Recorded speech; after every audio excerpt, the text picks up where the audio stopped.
राधा रानी सरकार की जय। ओम स्वस्ति श्री गणेशाय नमः।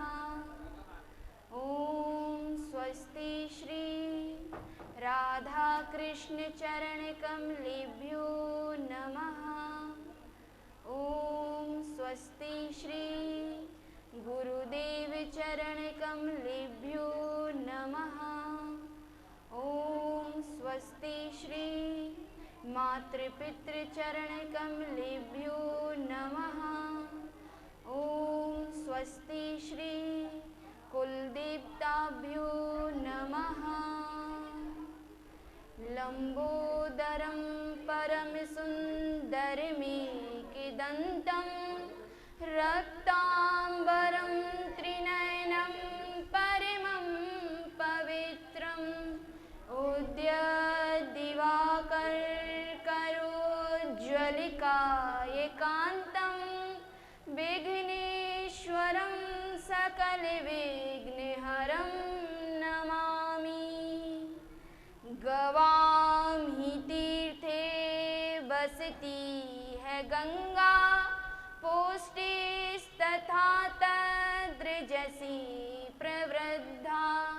लक्ष्मी करी से प्रणीतौ च धर्मस्तासां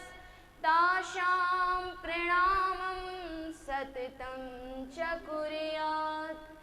नारायणं नमस्कृत्य नरं चैव नरोत्तमं देवीं सरस्वतीं व्यासं ततो जयमुदीरयेत्। श्री सीतानाथ समारंभां श्रीरामानन्दार्य मध्यमाम् अस्मदाचार्य पर्यन्तां वन्दे गुरुः परम्पराम्। जय जय श्री राधारमण, जय जय नवल किशोर, जय गोपी चित्त चोर प्रभु, जय जय माखन चोर। राधे मेरी स्वामिनी, मैं राधे जुकी दास। जन्म जन्म मोहि दीजियो श्री चरणन को वास। बुद्धिहीन तनु जानिके सुमिरहु पवन कुमार। बल बुद्धि विद्या देहु मोहे, हरहु कलेश विकार। सिया राम मैं सब जग जानी, करहु प्रणाम जोर जुग पानी। हरे राम राम राम हरे हरे, हरे कृष्णा कृष्णा कृष्णा हरे हरे। परम परात्पर अखिलेश्वर अकारण करुणा वरुणालय भक्ति वंशा कल्पतरु पीतांबर धारी श्री बांके बिहारी लाल जी के चरणों में मेरा कोटि कोटि प्रणाम। परम आराध्य लाडली श्री ब्रजभान नंद दुलारी श्री राधा रानी जी के श्री चरणों में मेरा कोटि कोटि प्रणाम। अज्ञान रूपी अंधकार से ज्ञान रूपी प्रकाश की ओर ले जाने वाले ऐसे परम सद्गुरुदेव भगवान के चरणों में मेरा कोटि कोटि प्रणाम। दूर दूर जहां जहां तक मेरी आवाज पहुंच रही हो, वहां वहां जीवों के हृदय में विराजमान श्री गोविंद जी के चरणों में मेरा कोटि कोटि प्रणाम। दूर दूर से पधारे हुए संत ऋषि मुनि महात्मा के चरणों में मेरा प्रणाम। और आसपास के गांव से पधारे हुए बड़े बुजुर्ग दादा व पिता के समान और मेरे कंधों से कंधा मिलाकर चलने वाले मेरे भाई बहन, माता अनुसुईया के चरित्र को चरितार्थ करने वाली मात्र शक्ति और प्रत्यक्ष रूप से कथा श्रवण करने वाले श्रोतागण और YouTube के माध्यम से कथा श्रवण करने वाले श्रोतागण, इन सभी को मेरा प्रेम भरा जय जय श्री राधे, जय जय श्री राधे, जय जय श्री राधे श्याम। आइए अब हम पावन पुनीत मंगलमय कथा में प्रवेश करते हैं। भगवत प्रेमियों, नैमिषारण्य में 88,000 ऋषि तपस्या करने के लिए, सत्संग करने के लिए, भगवान का भजन करने के लिए एकत्रित हुए, क्योंकि नैमिषारण्य जो क्षेत्र है वो साधकों को सिद्धि प्रदान करने वाला, भक्तों को भक्ति प्रदान करने वाला ऐसा पावन पुनीत क्षेत्र है। क्योंकि एक बार की बात है, सभी ऋषियों ने मन में विचार किया कि हम पृथ्वी मंडल का भ्रमण करें, पृथ्वी की परिक्रमा करें, और पृथ्वी की परिक्रमा करते समय हम पृथ्वी पर कोई ऐसा पवित्र स्थान देखें जहां पर हम सभी ऋषि मिल करके एक साथ ध्यान कर सकें, भगवान का सत्संग कर सकें, भगवान के भजन कर सकें। और इसी विचार को लेकर के सभी ऋषि एक साथ पृथ्वी मंडल का परिक्रमण किया, पृथ्वी मंडल का भ्रमण किया। लेकिन जैसे ही पृथ्वी मंडल का भ्रमण किया तो उन्हें कोई भी ऐसा पवित्र स्थान नहीं मिला। अंत में वो निराश होकर के और ब्रह्मदेव के पास गए। जैसे ही गए, जाकर हाथ जोड़े और विनम्र निवेदन किया, है ब्रह्मदेव, हमें पृथ्वी पर ऐसा कोई पवित्र स्थान बताएं जहां पर हम सभी ऋषि एक साथ मिलकर सत्संग कर सकें, भगवान का भजन कर सकें। जैसे ही ब्रह्मदेव ने सभी ऋषियों की बात सुनी तो ब्रह्मदेव ने एक मनोमय नामक चक्र छोड़ा और कहा, जहां पर भी ये चक्र रुके तो समझ लेना कि वो स्थान पवित्र है, और जहां पर ये चक्र गिर जाए, जहां पर इस चक्र की नोक धसे, तो उस स्थान का नाम चक्र तीर्थ पड़ गया। निमिषीयते यत्र नैमिषः। भगवत प्रेमियों, कुछ संतों, कुछ ब्राह्मणों का यह भी कहना है कि उस क्षेत्र में अत्यधिक नीम के घने जंगल होने के कारण उस स्थान का नाम, उस क्षेत्र का नाम नैमिषारण्य क्षेत्र पड़ा। और ऐसे ही पावन पुनीत नैमिषारण्य क्षेत्र में सूत जी महाराज ने शौनकादि ऋषियों को 4 वेद, 6 शास्त्र और 18 पुराणों की कथा कहकर श्रवण कराई। और ये जो नैमिषारण्य तीर्थ है, ये सभी तीर्थों में दूल्हे के समान तीर्थ है। गोस्वामी तुलसीदास जी रामचरितमानस में कहते हैं, तीरथ वर नैमिष विख्याता, अति पुनीत साधक सिद्धिदाता। ये जो नैमिषारण्य क्षेत्र है, ये जो नैमिषारण्य तीर्थ है, ये सभी तीर्थों में विख्यात है।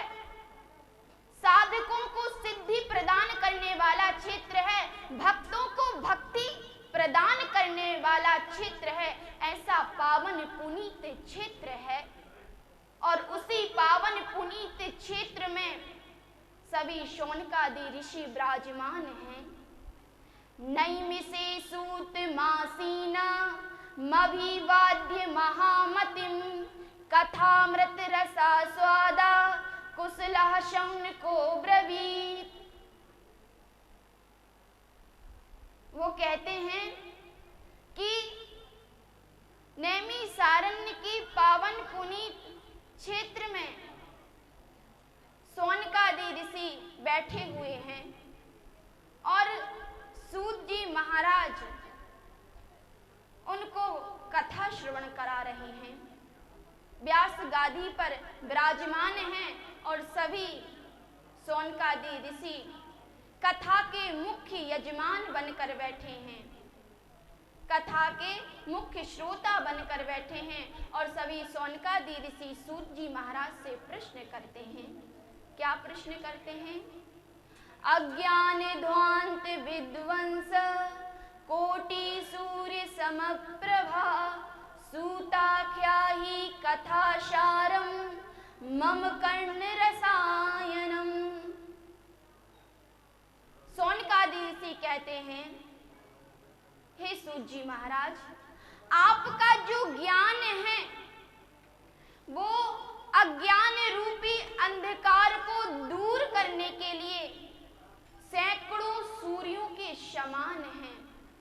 हे सूत जी महाराज, आप हमारे कानों के लिए रसायन अमृत स्वरूप सार गर्भित कथा कहिए और ज्ञान भक्ति वैराग्य को बढ़ाने वाले उस विवेक के बारे में वर्णन कीजिए।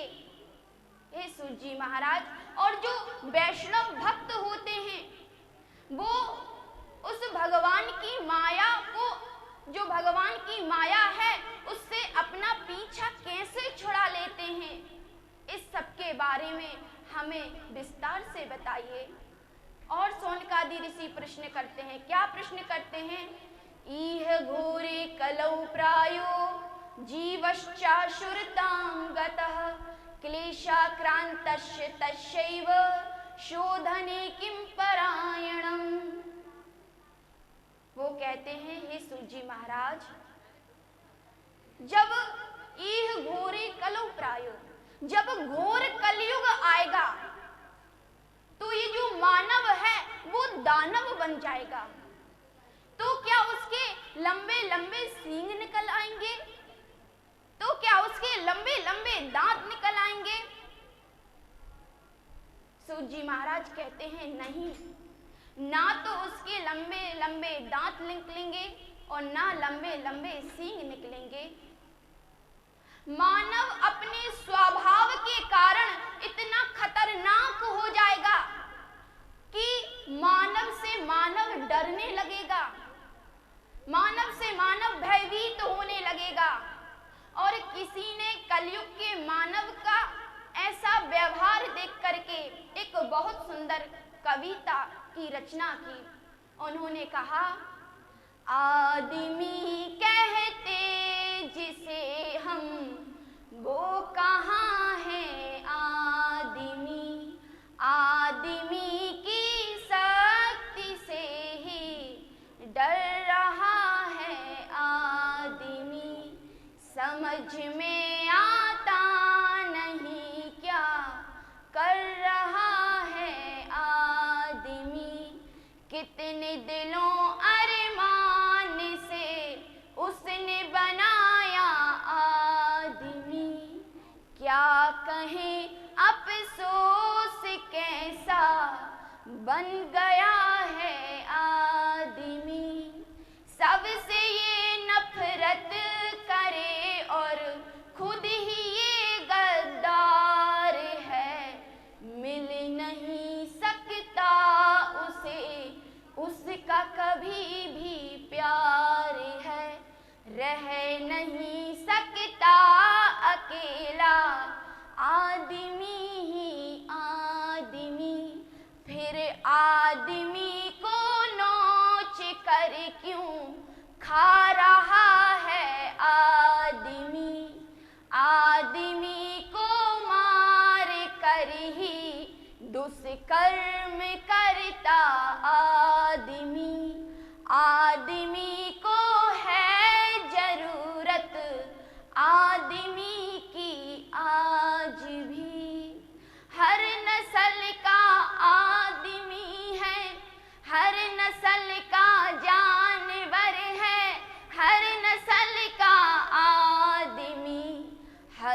सकल चोले के अंदर मर चुका है आदमी। क्या कहें कैसे कहें इंसान की तकदीर को, जानवर अच्छा रहा ना कुछ बन सका ये आदमी।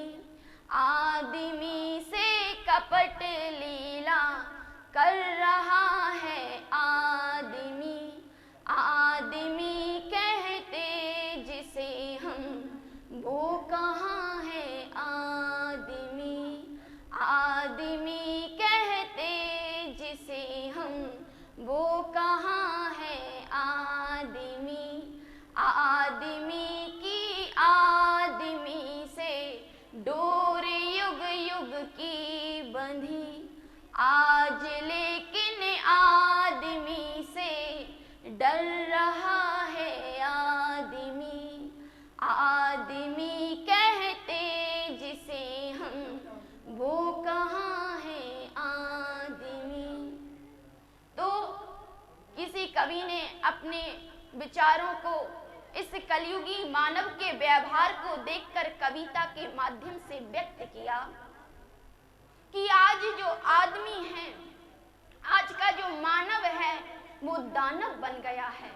और आज सौनकादि ऋषि सूत जी महाराज से प्रश्न करते हैं कि हे सूत जी महाराज, जो कलयुगी मानव होगा वो दानव बन जाएगा, तो इसका कोई समाधान बताइए, इसका कोई उपाय बताइए ताकि वह दानव से पुनः मानव बन सके। भगवत प्रेमियों, एक संत जब दूसरे संत से प्रश्न करता है तो वो स्वयं के कल्याण के लिए नहीं करता कि मेरी दुकान कैसे चलेगी। वो जब भी प्रश्न करता है वो जन कल्याण के लिए प्रश्न करता है। और आज सौनकादि ऋषि सूत जी महाराज से कलयुग के मानवों के कल्याण के लिए प्रश्न कर रहे हैं। तो सूत जी महाराज कहते हैं कि कालव्याल मुखग्राश त्राश निर्णाश हेतवे श्रीमद्भागवतम शास्त्रम कलौ कीरेण भाषितम। उन्होंने कहा कि काल रूपी जो सर्प है वो संसार के समस्त जीवों को अपने मुख के अंदर लेने के लिए मुख खोल कर बैठा है और जीव उसके अंदर जा भी रहे हैं। लेकिन भगवत प्रेमियों, ये संसार कैसा है, इस संसार के लोग कैसे हैं? संसार के लोग दूसरों की मृत्यु को देखकर भी स्वयं की मृत्यु को भूले हुए बैठे हैं। सामने से अर्थी निकल रही है लेकिन अभी तक अपने जीवन का अर्थ नहीं समझ पाए। भगवत प्रेमियों, अर्थी उठे इससे पहले जीवन का अर्थ समझ लेना, नहीं तो बहुत बड़ा अनर्थ हो जाएगा। और अनर्थ क्या होगा कि हमें पुनः 84 लाख योनियों में घूमना पड़ेगा, फिर 84 लाख योनियों के चक्कर काटने पड़ेंगे। इसलिए इस जीवन के रहते, इन श्वासों के रहते उस परमात्मा की भक्ति को प्राप्त कर लेना, उस परमात्मा को प्राप्त कर लेना, ताकि दोबारा इस मनुष्य जीवन हमें ना मिले, हमारी आत्मा उस परमात्मा में मिल जाए, हमें वो मोक्ष मिल जाए। इसका उपाय इस जीवन के रहते रहते खोज लेना, क्योंकि इन श्वासों का कोई भरोसा नहीं कब रुक जाए। महाठगनी ये श्वास है, हर पल आए जाए, रुक जाए कब और कहाँ कोई न जाने पाए। इसी के साथ